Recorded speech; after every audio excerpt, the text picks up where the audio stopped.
Thank you, everybody. I'm very, very happy to open the session for the presentation of the 5th round of the Safe and Sound Awards. It's hard to believe. This is the 5th year we're presenting the awards.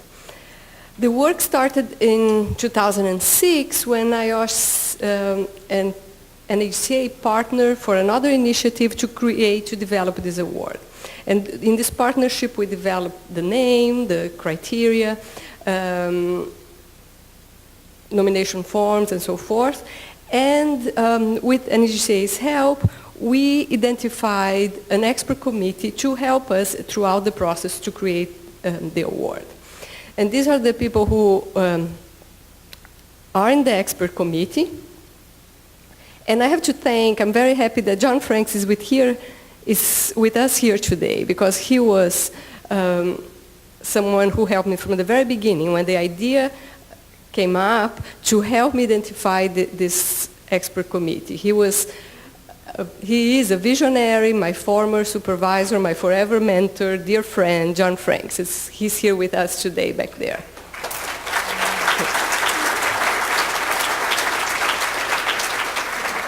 With his help, I gathered this expert committee, and I used to say that I struck gold when I did. These are wonderful people who helped create and strengthen the initiative. Noah Seixas, who was very helpful in the first few years, had to step down last year, and Rick Niso assumed his role in the committee.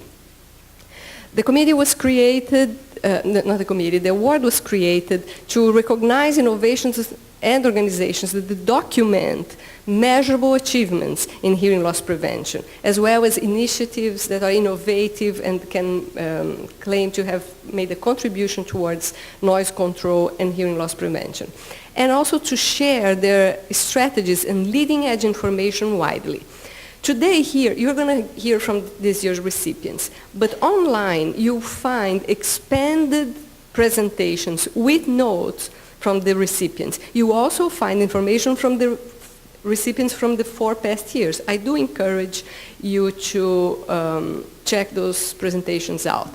I also want to thank not only NHCA for the support throughout this journey, but also NHCA members. You all played a very important role in encouraging this remarkable candidates to self-nominate their stories to the Safe and Sound Award. Sometimes people were doing an outstanding job, but they need this extra encouragement. And several of the NHCA members have been able to encourage these nominations, and we get these excellent stories now documented. So thank you all. And so now I'll call the NIOSH director, Dr. Howell. We're very honored to have him here with us today to present the 2013 Safe and Sound Awards. Thank you.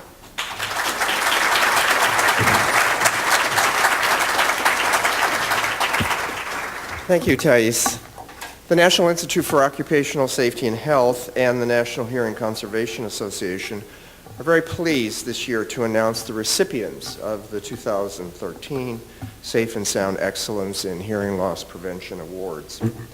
The Safe and Sound Excellence in Hearing Loss Prevention Awards honor those who have shown outstanding dedication to the prevention of noise-induced hearing loss through innovative practices, policies, and programs. The 2013 award recipients confirm that the benefits of noise control go far beyond the individual hearing loss prevention. They make good business sense, they help the workers' families, the employers, their communities, the enterprise itself, and ultimately the nation's economy. NIOSH and the National Hearing Conservation Association are pleased to have the opportunity to highlight the innovative work of companies and individuals who serve as leaders in hearing prevention. I will now recognize the awardees. Each awardee will give us a short presentation highlighting their nomination for the Safe and Sound Award. Vulcan Materials Company is a major manufacturer of construction aggregates, primarily crushed stone, sand, and gravel. Vulcan is being recognized for its implementation of a quality, data-driven hearing loss prevention program that extends beyond basic regulatory compliance. Vulcan's efforts is especially noteworthy when one considers the diverse and ever-changing and challenging work environments that are characteristic of the stone extraction industry. Vulcan has not let these challenges, though, deter them from doing the right thing. Vulcan has embraced innovative and cost-effective noise measurement and control strategies. It's my great pleasure to invite Kelly Bailey, an accomplished industrial hygienist, a colleague of mine, and corporate director of industrial hygiene and health of the Vulcan Materials Company, to receive the Safe and Sound Award and to tell us about Vulcan's accomplishments as a leader in hearing loss prevention. Kelly?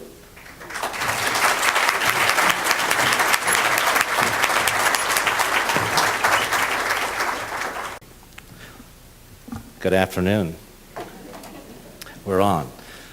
First of all, I'd like to say that Vulcan Materials Company is very, very honored to receive this prestigious award for its many, many years of compassionate work on protecting the people's occupational health. So we thank the NIOSH and the National Hearing Conservation Association. We value this award tremendously. This is my group of industrial hygienists that are at the corporate office. Andy here accompanied me with on the trip, and he was heavily responsible for the submittal on this award. So he certainly deserves to be here. And my other folks, there you go. That's right. And the other folks are minding the fort back home. First of all, as Dr. Howard mentioned, we are in the mining business, but we are also about half OSHA, half MSHA. We have a little over 300 mines across the country. A little map down there kind of tells where we're scattered. We have a little over 120 ready-mix concrete plants, about 40 asphalt plants, and other extraneous construction materials groups. We have around 7,000 employees. It's down from 12,000 from 2007. So the economy has hurt the construction business considerably. We have about 40 full-time safety and health folks out there that do the monitoring for dust and noise and other things. These are some of the typical jobs in a Vulcan site. Front-end loaders loading customer trucks, picking rock up from the pit and the quarry and to the primary crusher, loading haul trucks and feeding the asphalt plants or ready-mix plants. The water truck is reduced dust on the roads for our neighbors, since we typically operate close to communities, and also helps reduce dust for our employees. Ready-mix concrete truck drivers, we have plenty of them, and they're always out on the public road, and they're exposed to all kinds of different environments that we really don't control. So that's always a challenge. And a QC operator that makes sure that our product meets specifications. Well, it is a challenging environment, and turning big rocks into little rocks is just hard to do quietly. And but we've been working on it, and we're also in a very static environment. We have or not a static environment. We have a lot of different types of environments that we do work in. We have 3 ocean-going vessels. We have underground mines. We are out on the road, and we are in environments that we don't control necessarily from our customers when we deliver our product. I am very, very fortunate for my 33 years with Vulcan to have a management that is 110% behind us in this area. So, our goal is to make sure we protect the hearing of our workers, and by keeping the exposures below 85 to their ears. We do a lot of monitoring. I'll show you some information on that. All the employees are aware of what the results mean. We have identified our areas, and we continue to do that every year in our plants. We install feasible engineering and administrative controls, and where that's not feasible, we have strict enforcement of PPE. We've been using audiometric testing from one provider since 1976, so that was even before OSHA back then. So we've been We have a lot of data in a common database. Our employees are constantly provided information on protecting their hearing. And our corporate office assesses trends and reports that to senior management. When we report that to senior management, they always ask me, well, you guys sampling too much or too little? And back then in 2005, I said the answer was yes, most likely. And to get a better handle on that, we hired retired NIOSH statistician, industrial hygienist Paul Hewitt to come to Vulcan and help us sort out our data and optimize our sampling efforts. And what the result of that was that we went to similar exposure groups to get the maximum use of our information. We classified all the SCGs and all the plant job combinations into the American Industrial Hygiene Association exposure categories. And from that, we developed a very targeted sampling plan that we initiated. Then we trained our safety and health folks on how to sample, how to do the exposure assessments, and to work with Bayesian analysis. This is a graph of some of our data. The blue bars represent targeted sampling.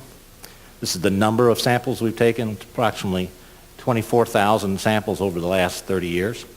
The yellow bars are where the exposure was over our internal limit of 76% dose, and we were solving a case, that particular exposure situation. The red bars are random sampling where we were trying to assess the entire workforce. 2012, you see a pretty low level there. We were restructuring the company, and also the economic turned down, had a lot of plants that were down. So this is some of our results. The red bar, or the red line, indicates the over standards. We've been trucking down. This little tick up in 2012 represents a special project dealing with cement block plants. The blue line is the use of hearing protection when there is a overstandard condition. So we're running at 100% of the time that we measure there's an overstandard, they're wearing hearing protection.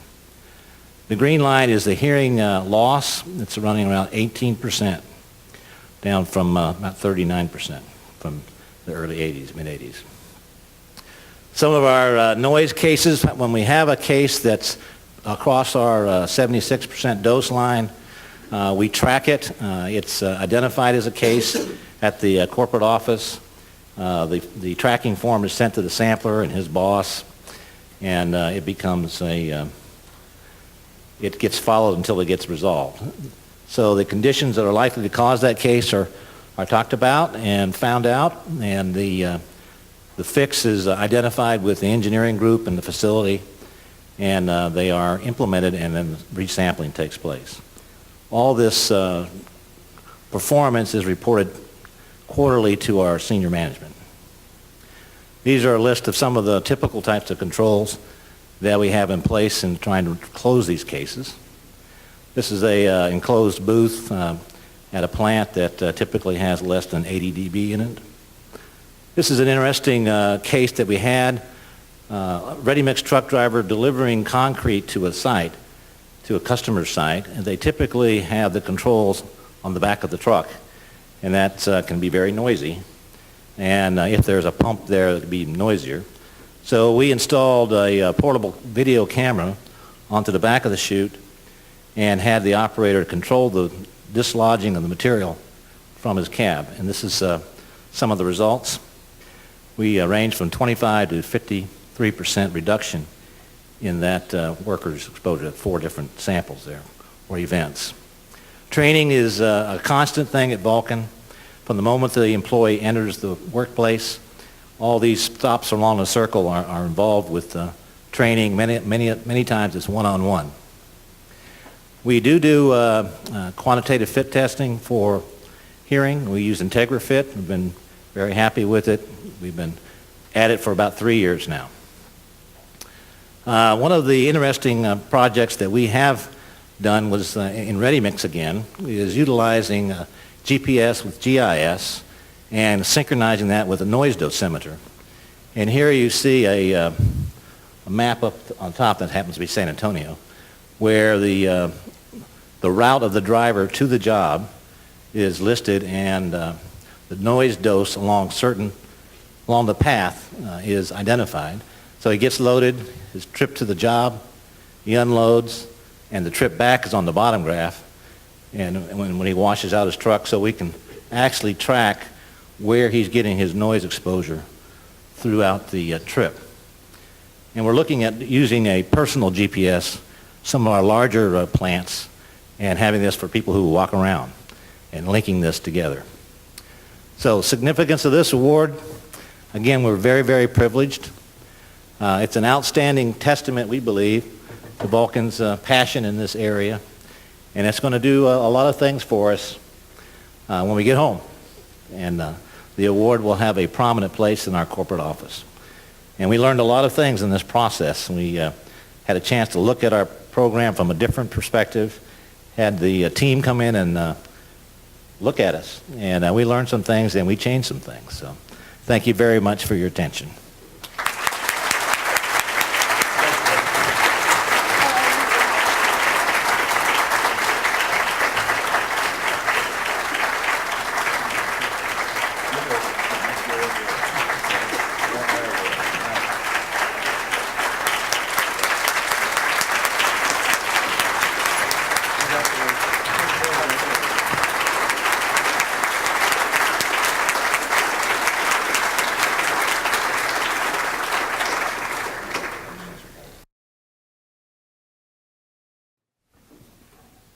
Our next awardee is a Safe and Sound Award in the Innovation category. Johns Manville, a Berkshire Hathaway company, is a leading manufacturer and marketer of premium quality building insulation, commercial roofing, roof insulation, and specialty products for construction applications. JM is being recognized for their development and application of innovative hearing loss prevention program metrics.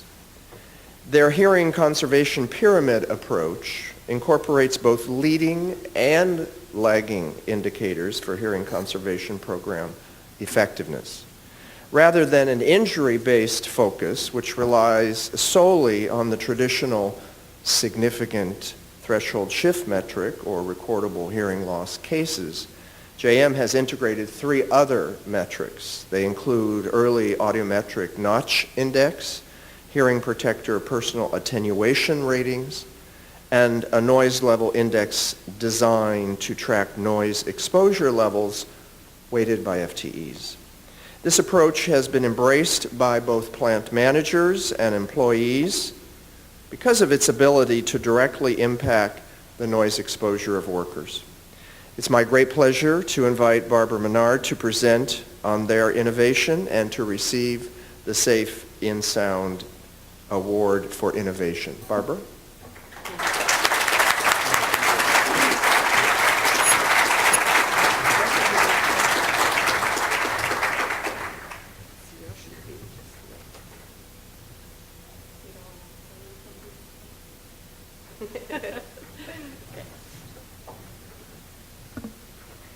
Thank you very much, and on behalf of both myself as well as my colleague Jean Virtue, who's here with us, and probably most importantly our very extensive JM team who's so committed to hearing loss prevention, we really hope that by sharing our story we can inspire others who have similar challenges in occupational noise exposure issues. Johns Manville has 7,000 employees down also since 2007, but not quite so dramatically, operating in 45 different manufacturing facilities in North America, Europe, and China. And this is by no means our comprehensive hearing loss prevention team, although I could get, stick figures and draw in our audiologist and our noise control engineer and our maintenance managers and our shift leaders and our operators and all 6,000, 7,000 people really. So the main reason we needed some innovation is that while JM has a very strong safety culture, I think as evidenced by our decreasing TCIR over the last 15 to 20 years, We currently hover around 1 to 2 against an industry average of 6, 7, 8, depending on what year you're looking at. So we have this strong safety culture, which is a result of a very strong message that everybody's accountable for every single injury. But again, the word is injury. And what we have found over the years is that the methods to drive improvements in injury prevention is not the same as the method to drive improvements in hearing loss prevention. Because when you say to the plant manager, you're accountable for that OSHA log, and that poor plant manager has been there for 2 years and he has a employee base that's been there for 30 years, this poor guy is sitting there going, what am I supposed to do about this STS that happened to pop up today? So we really took a hard look at that and said, this isn't working for us, it's not driving the right behaviors. So in the interest of that which gets measured gets improved, we adopted some very different goal-setting approaches that distinguish between injury reporting and hearing loss reporting.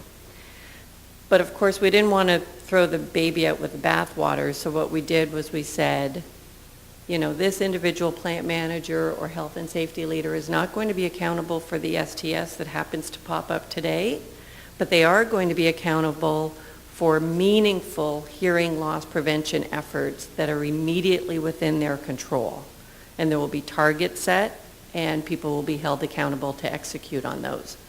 And so as a result, over the course of the last 3 to 4 years, we have taken our health and safety leaders and redirected their efforts from STS case management, which all the audiologists out there I'm sure would be like, oh, thank God. and instead not just encourage them to focus on actual noise reduction efforts, but they are measured against progress in those arenas. So this is the hearing loss prevention pyramid that we rely on. We have 2 lagging indicators at the top, and the bottom 3 layers are what we think really matters today and are within people's control. And they are the percentage of employees who have received a personal attenuation rate with fit testing for their hearing protection, a noise level index, which I'll elaborate a little bit on, and status of our hearing loss prevention projects. So the one that I want to mention a little bit more here is our noise level index. So again, for anyone who operates or interacts with a global manufacturing company, you know that when we say you got to make improvements, somebody's going to say it costs money.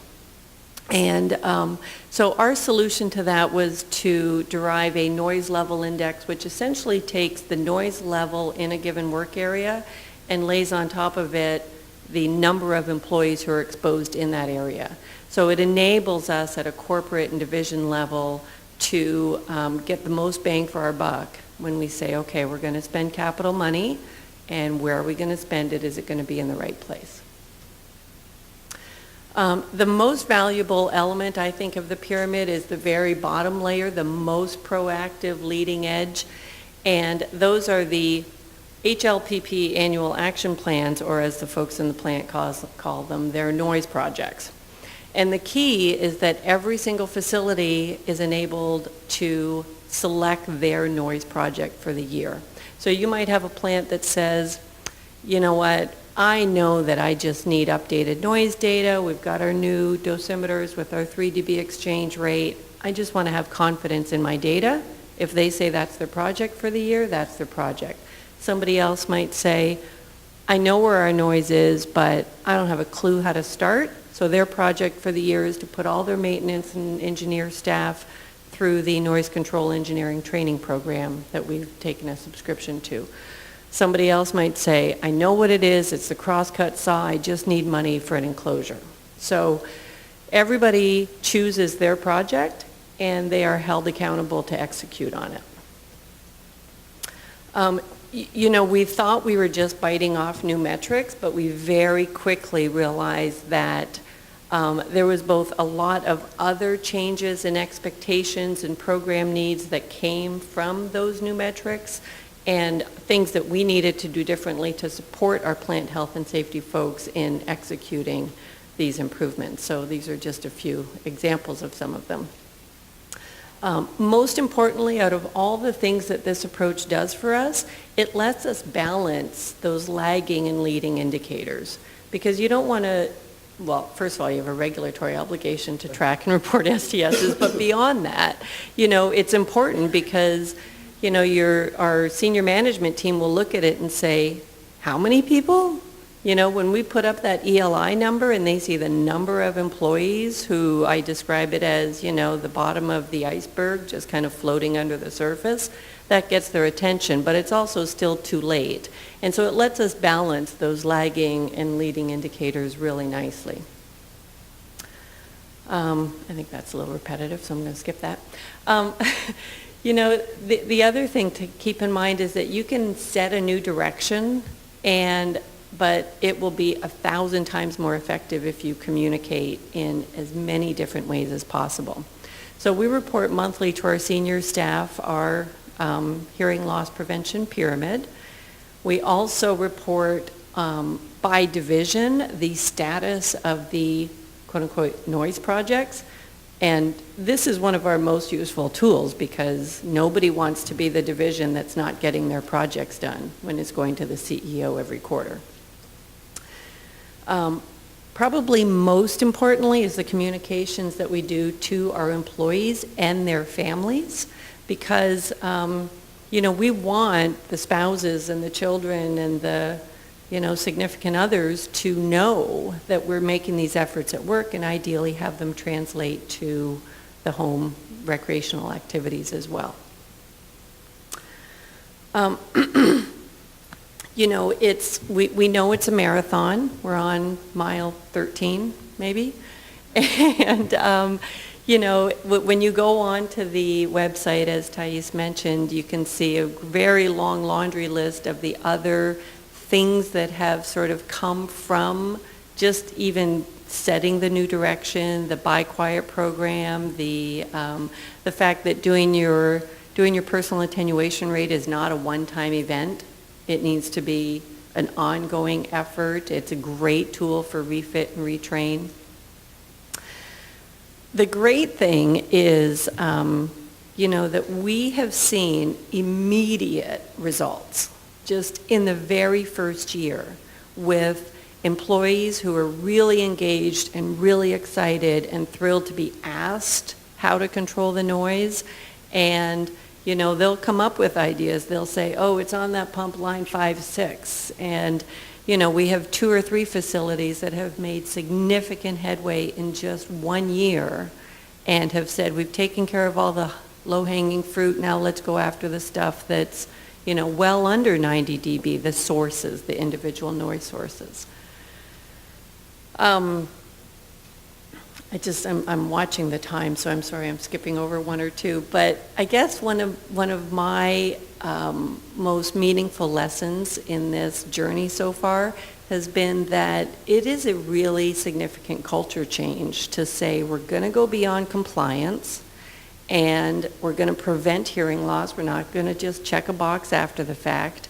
And, that culture change has to come from the top, the bottom, the middle.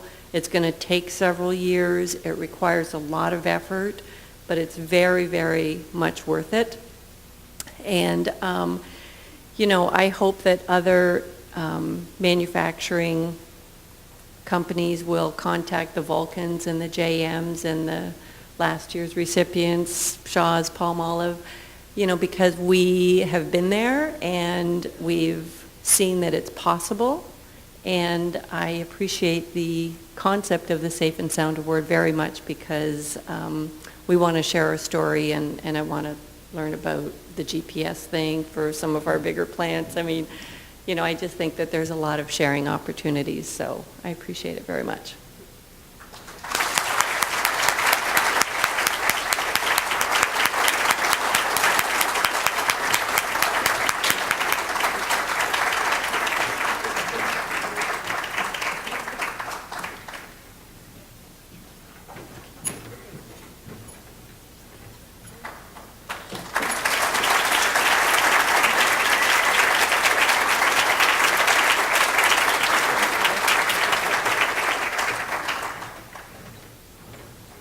We have a second award in the innovation category.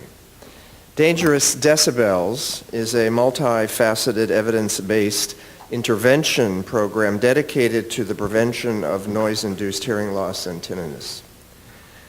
Dangerous Decibels program has been built upon a collaborative partnerships between the Oregon Health and Science University, the Portland State University, the University of Northern Colorado, and the Oregon Museum of Science and Industry, with widespread funding and dissemination and support from numerous partners.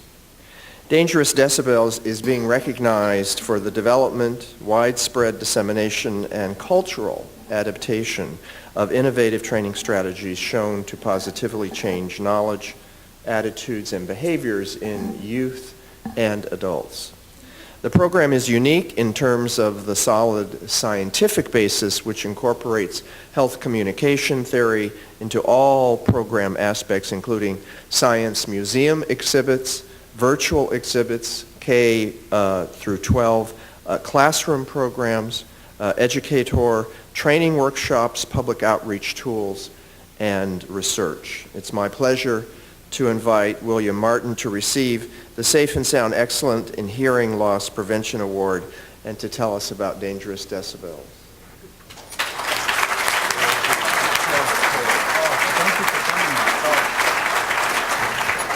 You know, this is like the Academy Awards for, you know, Best Picture, or, you know, this is amazing. We were completely freaked out by getting this award. It is so wonderful to be recognized in this way.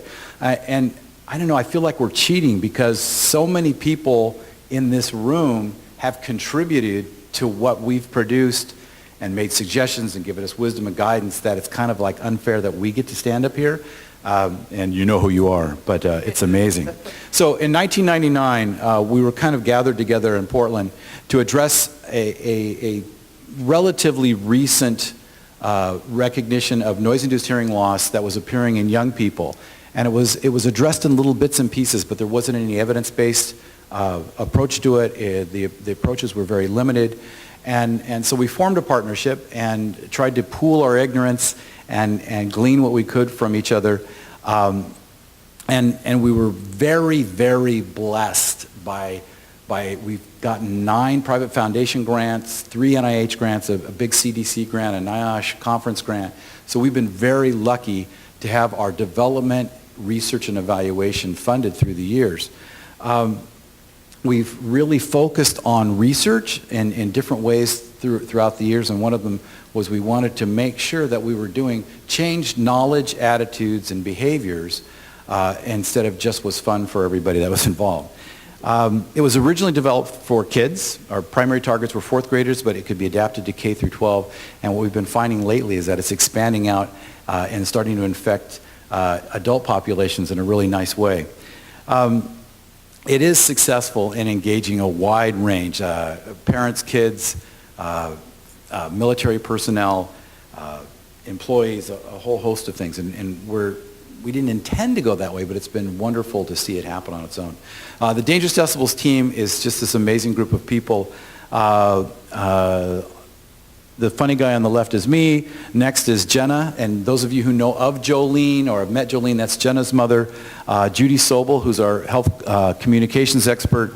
Deanna's hiding in the back, and she's our noise person. Susan Greist is next to Deanna. Susan is our biostatistician evaluation person that makes us be honest about everything. Linda in the front is the mom that just makes everything happen worldwide. And Galovan on the right is one of our high school kids that was part of the program, graduated, and how many, 6 years you've been in the program? 7 years. He's doing full-time public health as a result of his high school experience in Dangerous Decibels. He's on our staff full-time. He's going to go into Native American health. Anyway, so it's just been amazing. What makes it unique, other than the weird people involved? Several things. We were able to develop and evaluate a variety of interventions, realizing that there may not just be one way to reach everybody. We combined education, exhibits, and research, all centered around the same educational message as part of this process ever since day one. And we've been fortunate that it's been adopted not only nationally in a wide range of professional groups and schools, but internationally we've just seen this explosion of receptiveness in other countries. I think because we find a lot of other countries very, very prospective in terms of public health and prevention, and we're trying to get the United States on board.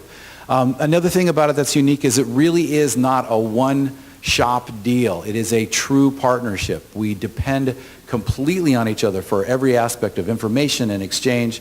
We have a wide range of affiliates and sponsors that have helped, that have contributed not just financially, but in terms of expertise and resources.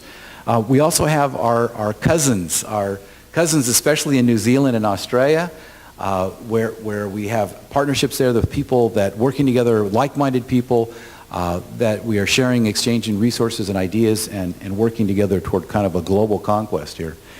Another thing is that early on, those of us who came from the kind of physiology hearing end recognized that there was this weird field called health communications, and we didn't know what it was about, but we learned, especially from Judy's help, that in order to change behaviors, it's a very complex process, and so we structured everything based in health communication theory, and we used the different models to help guide and modify and adjust everything we've done.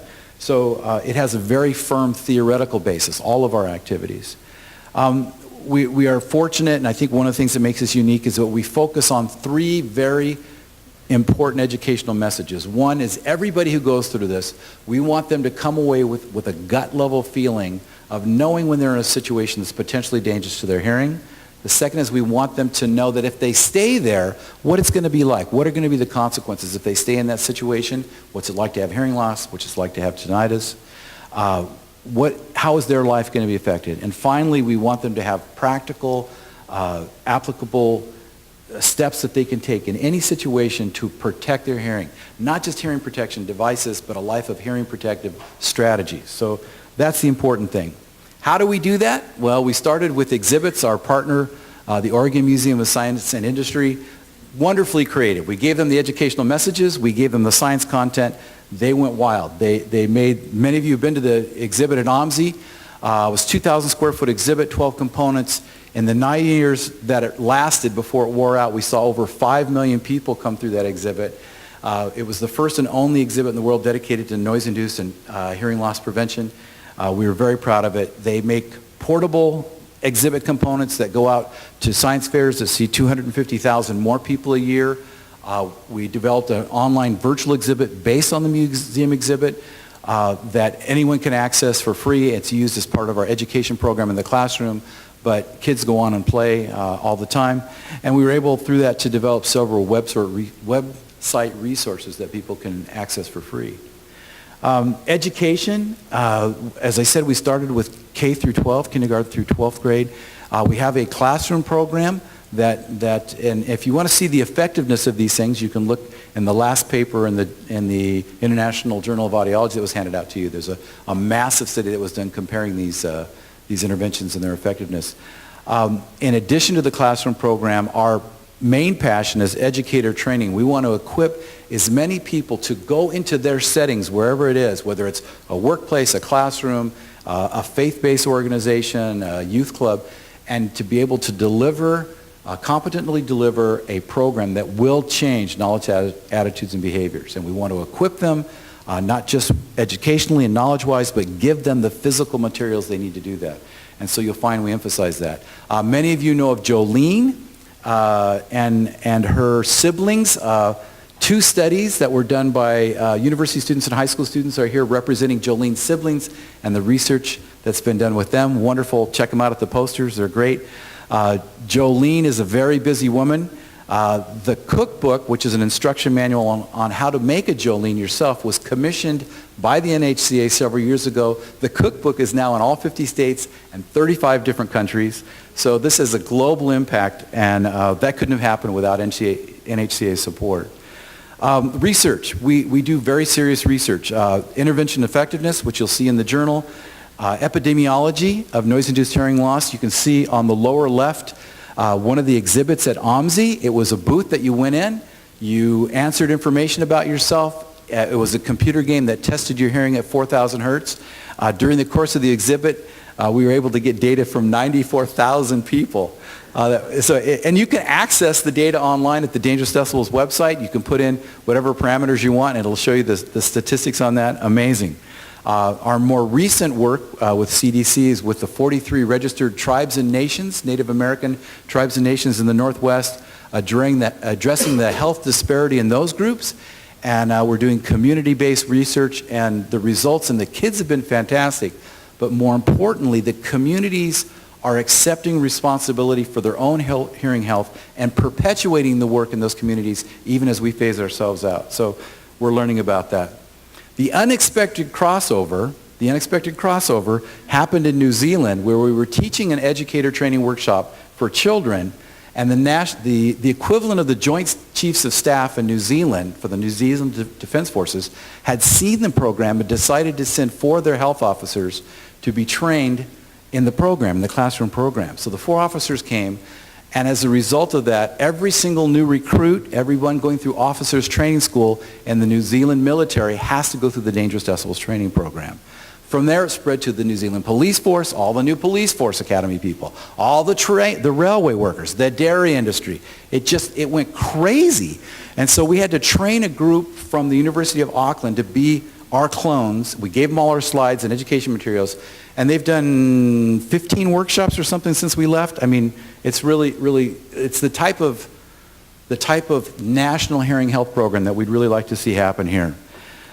We do find that our education training workshops, we're starting to see more military and U.S. corporate people coming and joining and being trained. It's easy to take the classroom program and adapt it to adult situations. In Nevada, we have one of our trained educators, actually 2 of them, are now doing it in the mining industry, and not only doing the employees, but doing the children, the families as well.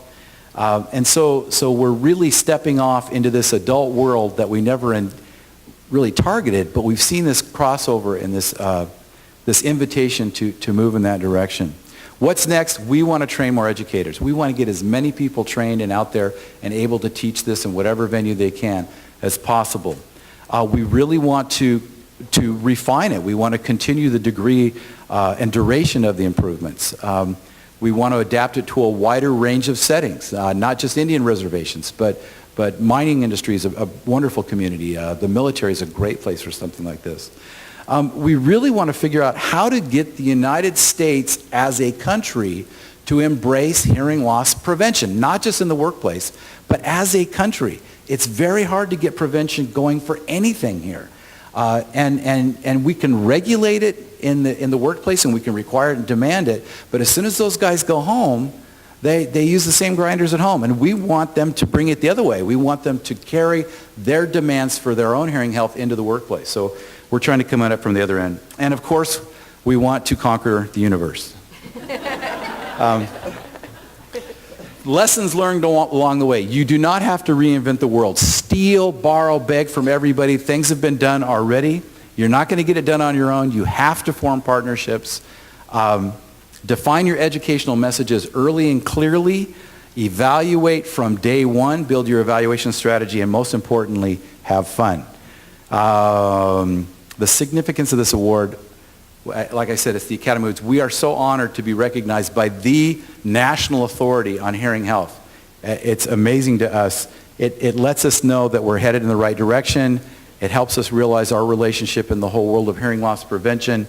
It gives us tremendous visibility that we're going to try and leverage into sustainability. And it really motivates us to live up to the greatness of this award. So thank you very much.